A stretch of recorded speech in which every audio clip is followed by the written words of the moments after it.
Imaginary is a supernatural horror film directed and produced by Jeff Wadlow and written by Wadlow, Greg Erb, and Jason Oramland. It is co-produced by Jason Blum through his Blumhouse Productions banner and Tower of Babel. The film stars DeWanda Wise, Tom Payne, Tegan Burns, Piper Brown, Matthew Soto, Veronica Falcon, and Betty Buckley. So does Blumhouse redeem itself from Nightswim earlier this year? Well, I'm sorry to say that this movie makes Exorcist Believer look like a masterpiece in comparison. Exorcist Believer at least had some characters that were actually well written, and the story had some punch to it despite its flaws. This movie continues the bad lineup of movies that Blumhouse has produced lately. First of all, I'll start with the characters in this movie. It is a family of four, and with how the script and dialogue is written, none of the characters feel like a family at all. There is no chemistry between any of them, and it's mostly because of the very badly written dialogue. Also, the performances from the actors are not very convincing, except from the youngest daughter in the movie that does a good performance despite her very young age. But with the dialogue they must work with, it's not surprising that their performances also are bad. The story is what you can expect from Blumhouse the past couple of movies.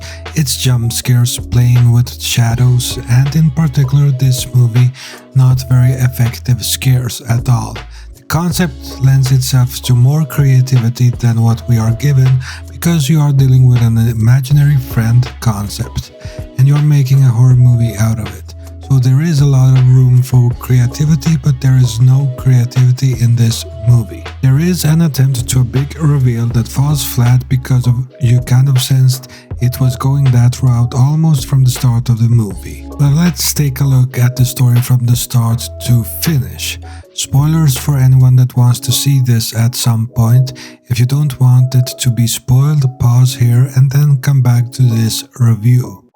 Jessica is a successful children's author who has married musician Max and is stepmother to his children Taylor and Alice. Although Alice is friendly to Jessica, Taylor has a tense relationship with her stepmother. Jessica is plagued by nightmares of a strange incident with her father Ben, who has since been institutionalized. The family move into Jessica's childhood home, where Alice discovers a teddy bear in the basement whom she calls Chauncey. Alice quickly forms a bond with Chauncey and refuses to let the bear leave her side. Jessica encounters her childhood babysitter Gloria, who reintroduces herself to Jessica, as Jessica can hardly remember her childhood in the house.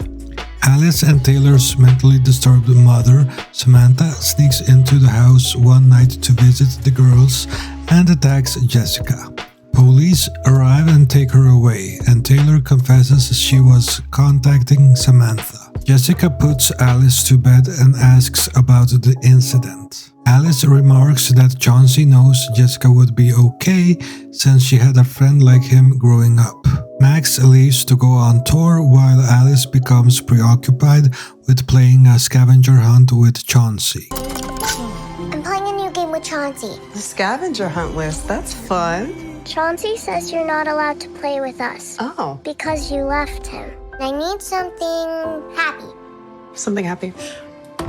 Jessica leaves to visit Ben and tasks Taylor to babysit Alice. Taylor invites a local boy called Liam over, who quickly causes a mess. As he tries to find a towel to clean it up, he is stalked by Chauncey, who briefly transforms into a giant monstrous bear, terrifying Liam. Jessica arrives and kicks Liam out, worsening her relationship with Taylor. Chauncey's presence in the house begins to unnerve Jessica, and she narrowly stops Alice from injuring herself while playing the scavenger hunt. Alarmed by her behavior and obsession with Chauncey, Jessica calls for psychologist Dr. Soto to speak to Alice. Soto is also confused by Alice's behavior and observes Alice talk to Chauncey and speak on his behalf. Alice! Alice! We have to go, now. You're not her. I've been here too long. Chauncey's coming for you. Who makes threatening remarks about Jessica. While talking to Sato, Jessica discovers that only she and Alice can see the teddy bear. Sato shows Jessica footage of a child she once met who also had an imaginary friend before he went missing, and used the same phrase that Alice spoke about, never ever. Alice later disappears after speaking to Chauncey. While out looking for Alice, Taylor encounters Gloria, who invites her to her home and explains what happened to Jessica as a child. Chauncey was also Jessica's childhood imaginary friend. Gloria explains that imaginary friends tether to the young and can grow aggressive once left behind, as Jessica did to Chauncey. Jessica goes through her old belongings and finds drawings of Chauncey and of a place called the Never Ever. Taylor and Gloria return and deduce to open the door to the Never Ever. They must complete the scavenger hunt. After collecting the items, a glowing door in the basement appears, leading to the Never Ever. The Never Ever is a world controlled by children's imaginary friends.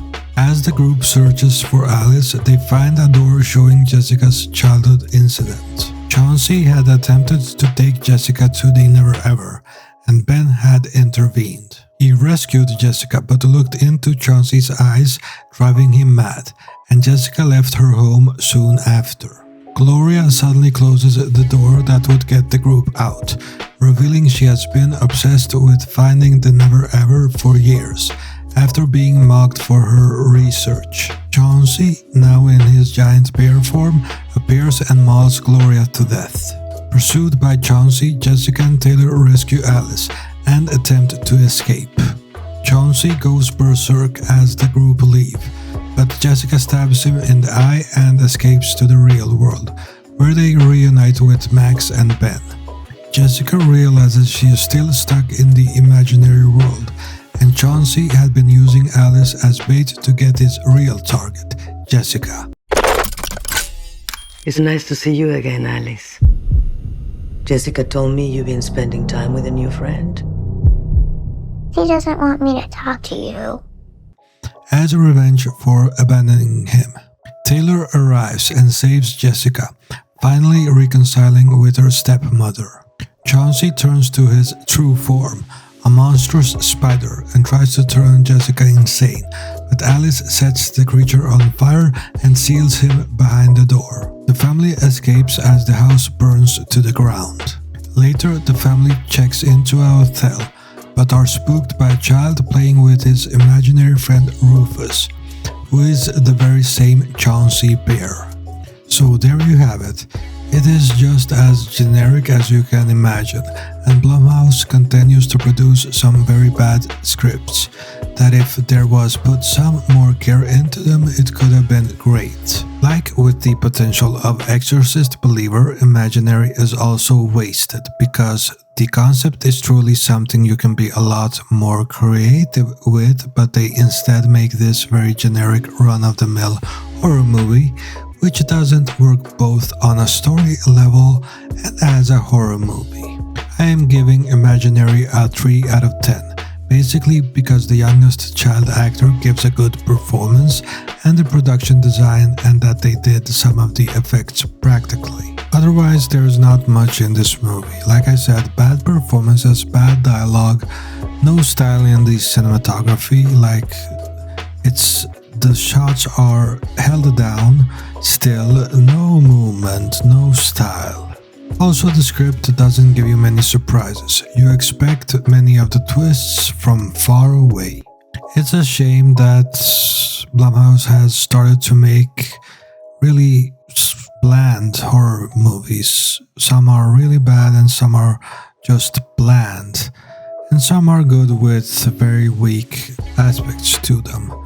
I can't really think that the studio behind Sinister and Get Out made Five Nights at Freddy's and this movie.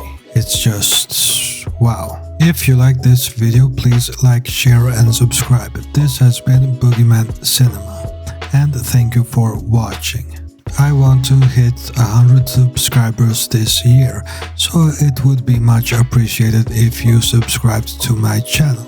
It would help a lot. If you have seen Imaginary, what did you think about it? Please let me know in the comments.